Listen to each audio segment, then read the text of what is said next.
বরিশালের গৌরনদী উপজেলার ২০টি হাফেজি ও কওমি মাদ্রাসার ৩৫০ শিক্ষার্থীর অংশগ্রহণে বার্ষিক প্রতিযোগিতা ও পুরস্কার বিতরণ অনুষ্ঠান অনুষ্ঠিত হয়েছে। হুফাজুল কুরআন ফাউন্ডেশন বাংলাদেশ কর্তৃক আয়োজিত গতকাল বিকেলে উপজেলা শাখার সভাপতি মুফতি বাইজিদ আহমেদের সভাপতিত্বে পুরস্কার বিতরণী অনুষ্ঠানে প্রধান অতিথি ছিলেন বাংলাদেশ জাতীয়তাবাদী দল বিএনপির কেন্দ্রীয় কার্যনির্বাহী কমিটির সদস্য, ইঞ্জিনিয়ার্স অ্যাসোসিয়েশন অব বাংলাদেশের কেন্দ্রীয় সভাপতি এবং নবম জাতীয় সংসদ নির্বাচনে বরিশাল ১ আসনের বিএনপি মনোনীত প্রার্থী আলহাজ ইঞ্জিনিয়ার আব্দুস সোবাহান। বক্তব্য রাখেন বরিশাল জেলা সভাপতি কারি ফাইজুল্লাহ হোসেন, জেলা বিএনপির সদস্য আনোয়ার হোসেন সাজ্জাদ তোতা, আব্দুল আউয়াল লোকমান, উপজেলা যুবদলের আহ্বায়ক মনির হোসেন হাওলাদার সহ অন্যান্যরা।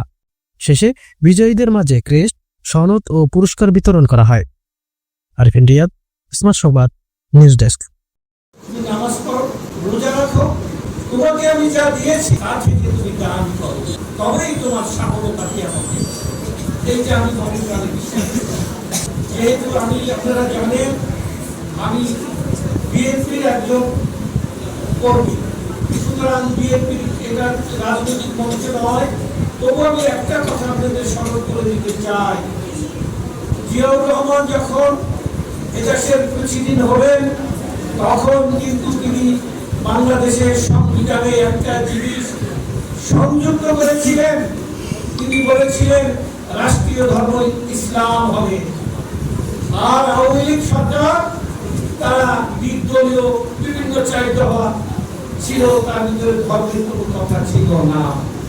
সুতরাং আমরা এদেশের ৯০% লোক মুসলমান, সুতরাং ইসলামেই আমাদের ধর্ম।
Jihadi, jihadi, আমি হব জিহাদি, আল্লাহ